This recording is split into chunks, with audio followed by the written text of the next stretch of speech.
This film is about a piano player. Earl Father Hines. What a man. Earl Fatha Hines is a jazz musician, arguably the greatest still alive. This Sunday it's his birthday, his 70th, but he still plays concerts all over the world and regularly does 4 or 5 hours a night in clubs like the one where we made this film. Hey, hiya, buddy boy. Hey. Yeah, well, How you doing? fine. Everything is fine. The rest of the guys get No, in? you're the first one here. Oh, yeah? Yeah, come on back. All right, I'm on my way back there now. Come on back and sit down. I thought I'd I'd get a go. cup of coffee, okay? Well, you got some coffee made? Oh, yeah. Yeah, That's always good. got a pot of coffee. How you got the room set up, all right? Okay, take a look. Oh, that's See what you good. think of Yeah. it. Well, by golly, y'all want cream and sugar in that coffee, Okay, huh? all right. You know how you made it last time, wasn't so hot. Well, man, get Well, good and I'll hot. be all right now. All right. Go and Okay. take a All look right. around. Hines was a professional piano player before the word jazz was even invented. And at 70, he's now outlived all the great names he played with. Louis Armstrong, Fats Waller, Charlie Parker, Duke Ellington. Check it in. Nobody home. The thing that Hines has always been supremely good at is improvising, at taking a tune and changing it and reworking it and building on it as he plays, so that it comes out quite different each time. What Hines enjoys is the excitement, the bravery, the risk of jumping headfirst into a tune and then, in public, having to work his way out again.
always played from here. The way I felt is the way I always play. The way I feel. If I felt it should be a double augmented chord, I'll make it. If I feel it should be a minor seventh, I'll make it. To whatever feels good to me as far as my ear is concerned.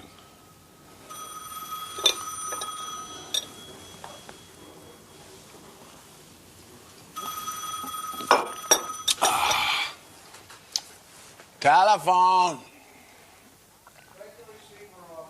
Huh? Take the receiver off. What do you mean take the receiver off?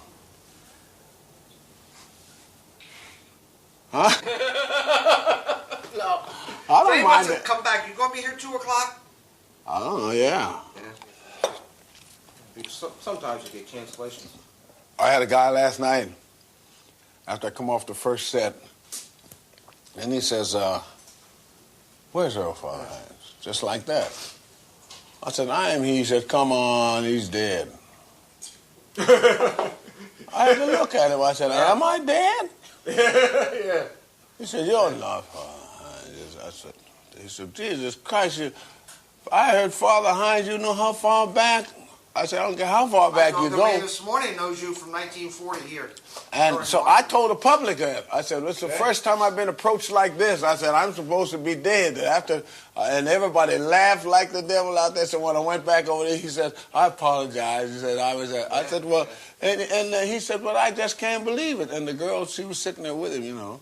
She said, I can't believe it. Yeah. I said, well, because he looks like he's 90. That don't say I have to be here. It made me kind of warm, you know. In the 30s, Hines had one of the greatest of all the big bands. But after the war, as jazz became more and more intellectual, Hines virtually gave up music altogether. Then, in 1964, he was brought back to New York, and since then, he's never stopped. You're not ready yet? Yes, we are. Oh, I was just fooling. All right. This is a little number that I wrote a year or so ago.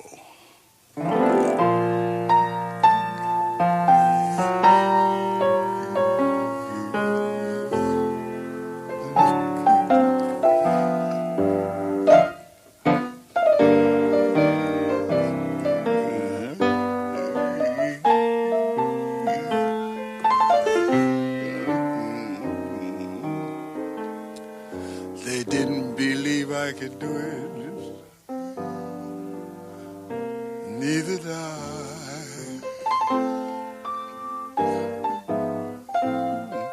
They didn't believe I could prove it. Neither did I.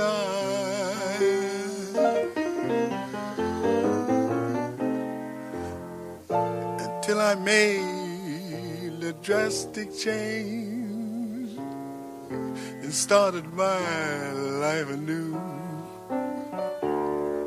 I found that I could make the grade, and that's when my confidence grew. Still, they didn't believe I could make it.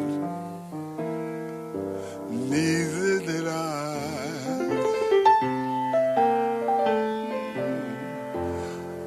I had to shake and break it, and boy, did I try. Just destroy your fears and doubts, my friends. You need no disguise. Just say if anyone else can do it, so can I.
Oh, when you improvise, how do you do it? What do you think of before you begin? Well, say, for instance, this particular tune. You have your chord structures already written out, and the melody is there. And naturally, the composer tries to write the melody as near to the chord structure that he has. And in doing so, I look at the chord structures after I learn the melody, and then I'm always 2 or 3 measures ahead so that I know just what I'm running into. For instance, when I'm playing this one here, I know the next chord is a C chord. So what I do this, I know that there's several relative chords. You see what I mean? I'm going into a C minor chord and right into C, or I go into a G 7th chord, which I noticed before, and then coming back to G. Now when I go ready to go back to C, I can make anything there. A minor, C minor, a D 7th, an A flat 9th, G chord. You see what I'm talking about? You have to have a photographic mind, so to speak, when you're making improvisations of a tune before you get to the chord. I don't know whether all pianists have that same format or not, but that's been mine ever since I started to playing, because I always did like to know exactly what's hidden. That's the reason why I never did like to read a book, because I always want to get to the end first. So I like to know what the story is all about. Oh, likewise with this. Now, usually when I get a tune, I kind of run over it for a while and just fool around, and then I photograph all these chords, and then I go for myself from then on. Hines first made recordings 52 years ago. To keep the wax soft, you had to make them in a steam room, stripped off to your underwear.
That's cute to hear that. But it was the records he made with Louis Armstrong in 1928 that became the real classics of jazz.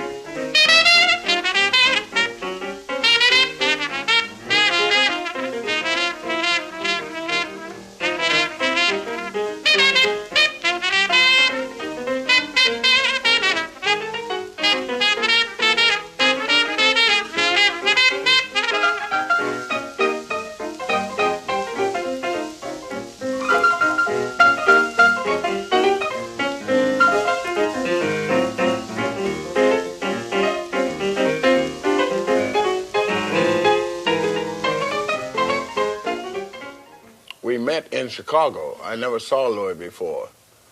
And at the Musicians Union in Chicago, they had a union there where all the musicians used to hang out. In fact, that was the playhouse of all the youngsters, and a lot of the young men used to want to blow. Here's your coffee. Red hot. There's something. Where do you want me to sit on the piano? Oh, sit on the piano. All right, I'll sit up here then. Yeah. That's all right. You don't mind, Just don't drop it down in there now. Well, I hope nobody gets musical. You know. You better get musical this afternoon now.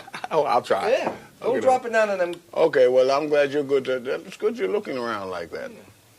Did you put sugar in? Everything's in there. Oh, okay. Yeah. I was talking. I didn't put a touch in there for you, though. Okay. I think it's too early for a touch now. Yeah. You don't mind? You sort of interrupted. I was talking about Chicago. You know. You know about Chicago? No, I don't know a thing about Chicago. Oh well, if you hang around there, you learn a few things. No, I'm not going to hang around though. Oh, you're not? No, I've got work to do. Oh, that's fine. Yeah. That's good. Looks like you packed the house here last night. Well, that's what we're here for. That's a good piano, though, isn't it? Very good. Yeah. What do you call it? Piano? I call it piano. That's pretty I'm from good. Philadelphia. No, you're not. If you say piano. I am from Philadelphia. Originally. And you say piano? I say piano. What do you say? Piano? Piano. Piano. Piano. Well, I say piano. Yeah, that's just a little contrast. It's a sort of southernish like, you know. No. Isn't it from around Georgia? Well, Georgia? South Philly. Oh. I wasn't really born in South Philly. You're getting worse every time. I just log And I moved to West Philly. Well, you're from where? Pittsburgh, Pennsylvania. Right. I'm Same thing. well in the same state. Right, yeah. I'm just down the road a piece. That's right, up the road. No, I said down the road. You said up the road. Well, Did you ever seen the map of Pennsylvania? Is Pittsburgh? Pittsburgh sits down here. Philadelphia sits up there. Oh, yeah? Yeah. It's below? Down? Yeah, I thought it was above. No. No? Hey, I'm going to put some more coffee in for you. All right. Okay. That's See you good. later. All right. See you later. Oh, pardon me before I was so interrupted there. You were telling us about how you first met Louis, and you know. Well, when we you played met together. in Chicago, and so Louis says, "Well, what do you play?" I said, "I play piano." He said, "Why didn't you sit in when we was playing over there?" I said, "No, I didn't want to interfere with you people. I thought you had something private going on, you know." And so he said, "No, he didn't." With his foggy voice, he always had that foggy voice. And then when Louis started playing, and I started playing, and then Louis looked at me so peculiar, and so I said, "Am I making the wrong chords?" And he says, "No," he says, "but your style is like mine." You know, so I said, "Well," I said, "I wanted to play trumpet," and I said, "but it used to hurt me behind my ears because my father played cornet." And I said, so I played on piano what I wanted to play on trumpet. He said, "No, that's my style. That's what I like." And he and I became very close friends then.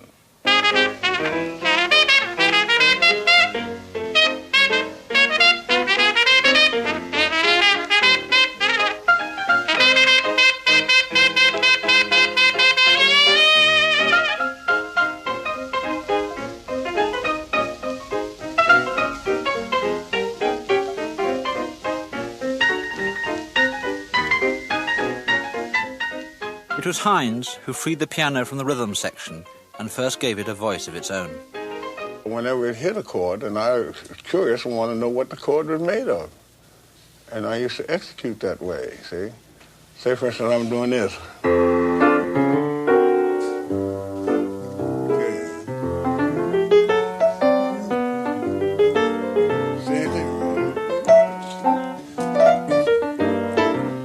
Same thing, see? So in doing that, I would then begin to play like the other instruments. But back in those days, we didn't have what they call the amplification. So the singers used to use megaphones, and the instruments were just blowing on their own. And when it would come to the piano, they were mostly upright pianos. They didn't have any grands at that time. That was to our, for us to use as far as advancement in bands. It was an upright. And so when they give me a solo, I'm playing single fingers like I was doing it quite often. In those great big halls, they could hardly hear me. So I had to think of something so I could cut through this big band. So I started using what they call trumpet style, which was octaves. Now like this. Well, before we're doing. Well, they couldn't hear it. So when I started around.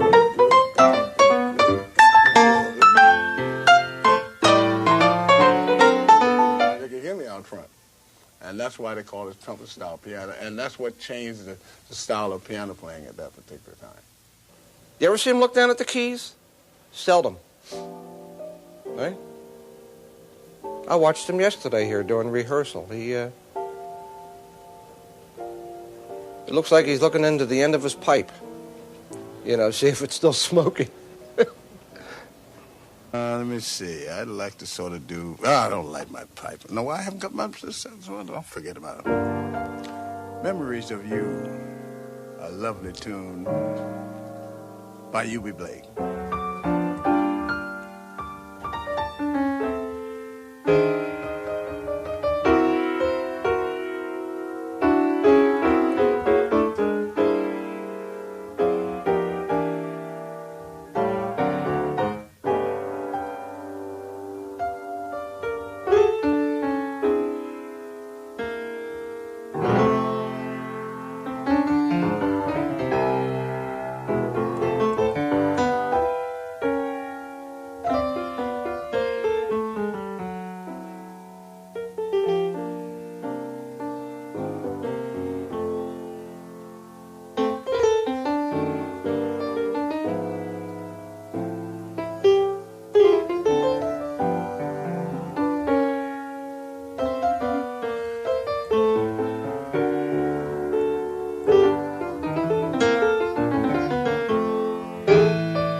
Do you know who's playing here?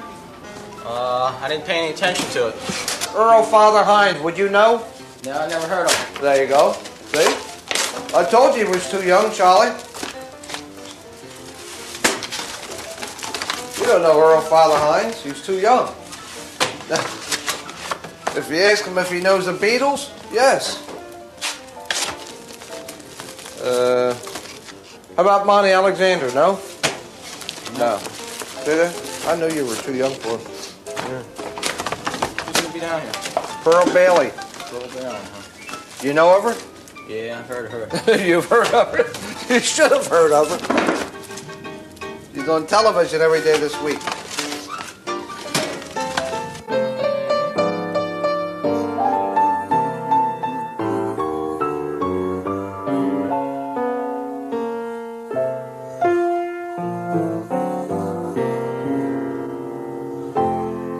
Memories of you.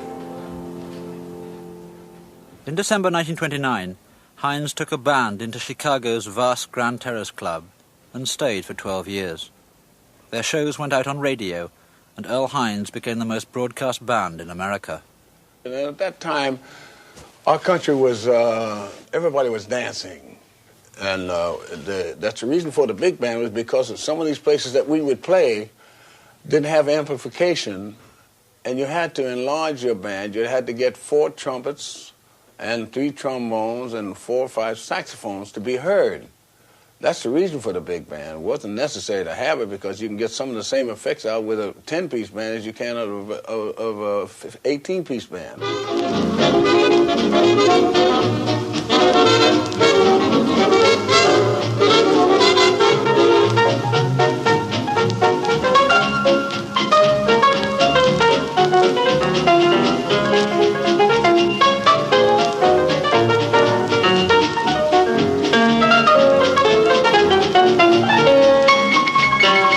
A lot of people began to tune in that little station because they'd heard so much about the Grand Terrace that they just wanted to find out through curiosity what was happening.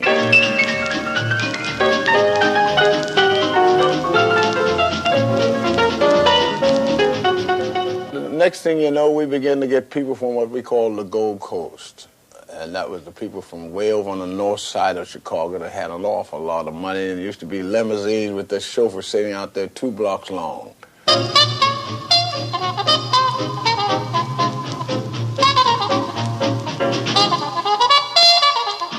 It was against the law to sell bottled whiskey or beer. So they bootlegged it. And then your speakeasy started. In other words, you would close this place.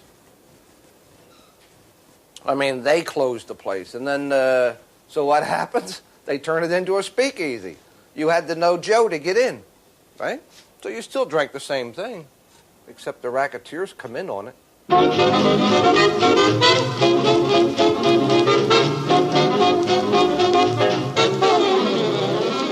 One night I was sitting in the kitchen and a guy comes back there with 3 guys. And his name was Fusco. He was a lieutenant for Al Capone. And he says to Fox, who was the manager and the owner, his name was Ed Fox, he says, Ed, we come in to take 25% of the club. So Ed said, who's we come out? What do you mean? I says, I don't need no, he says, well, you have to have protection. He says, I don't need no protection. I've been here 2 years. I'm doing all right. He said, what you have to have protection. There's other guys going to come in here and say the same thing, and we don't want that to happen to you. So he says, well, I don't want no protection. And he says, and you gangsters get out of my place, and all one word passed on another until finally he said, well, you got 2 nice boys. I know you like your boys, don't you?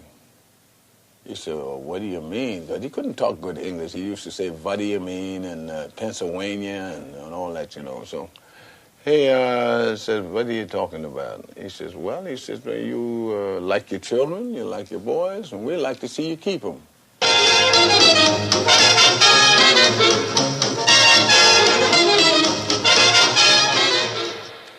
Al came in there and one night and called the whole band and show together and said, now, we want to let you know our position.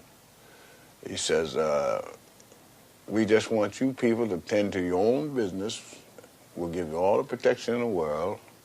He said, we want you to be like the 3 monkeys. You hear nothing, you see nothing, and you say nothing. And that's what we did. And I used to hear many things, many of the things that they were going to do, but I never to tell anyone. And sometimes the police used to come always looking for a fall guy used to come in and say, Earl, what were they talking about? I said, I don't know. So, well, you were sitting right there. I said, yeah, I sit on the bus too, but I don't pay attention to what people are saying. So I said, no, you're not going to pick me, because they had a habit of putting the pictures of these different people that would bring information in the paper. And the next day you find them out there in a lake somewhere, swimming around there with some chains attached to their feet and all that, you know what I mean?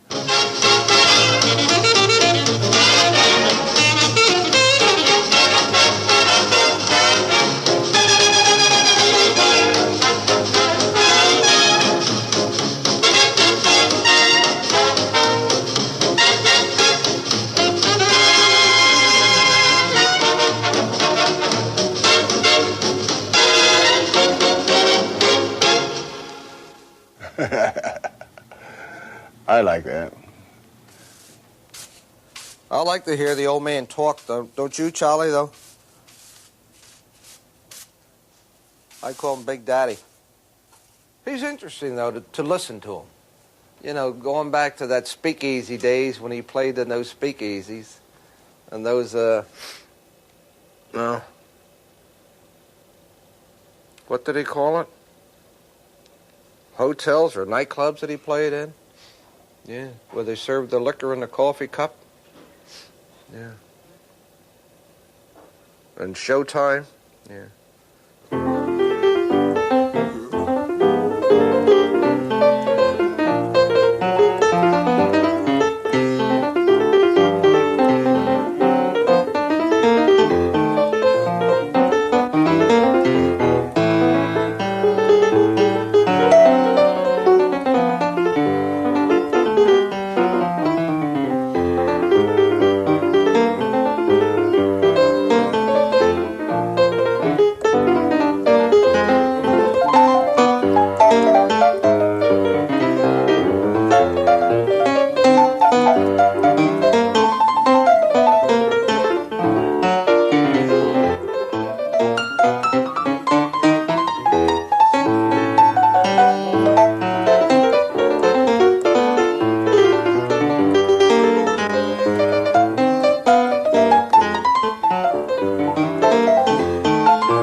like to play is that I'm an explorer. I might use that expression. I'm looking for something all the time. And oftentimes I get lost. And most times the people that are around me an awful lot know when they see me smiling, they know I'm lost and I'm trying to get back. But it makes it much more interesting because then you do things that surprise yourself. And after you hear the recording, it makes you a little bit happy too. Say, oh, I didn't know I could do that, which you don't if you're doing a lot of what you call fooling around and trying to find out just how many different chords can go into the next passage, you know. And while doing that, if you're a little doubtful, now when I was playing classical music, I wouldn't dare get away from what I'm reading. If you notice, all of the symphonic musicians, they have played some of those classical tunes for years, but they wouldn't vary from one note. They constantly, and every time they play, they have to have the music. So that's why some classical musicians, it's very difficult for them to try to learn how to play jazz.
the lyrics have a lot to do with my playing.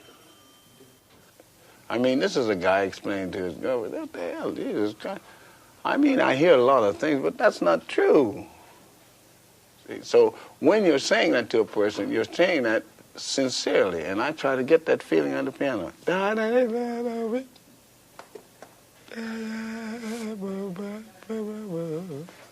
Almost like I'm trying to talk.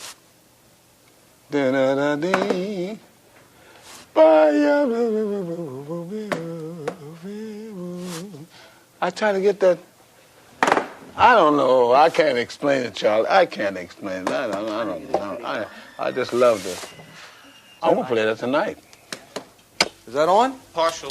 They're all partial. Yeah. None of them light up as much as they should. Now, you going to keep these on? Over the last few years, almost all the great names of the jazz age have died, including Earl Hines' two great friends, Duke Ellington and Louis Armstrong. Charlie, how about his theme song? Louis' theme song.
Hines.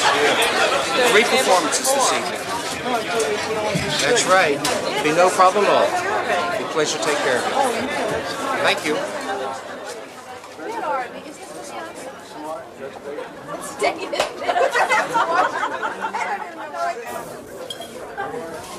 One more show and one more time, as they always say.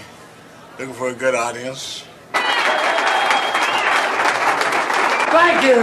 Thank you. Well, I would like to give my conception of a number I've been associated with over a period of years from the Grand Terrace Cafe called the Boogie Woogie on the St. Louis Blues.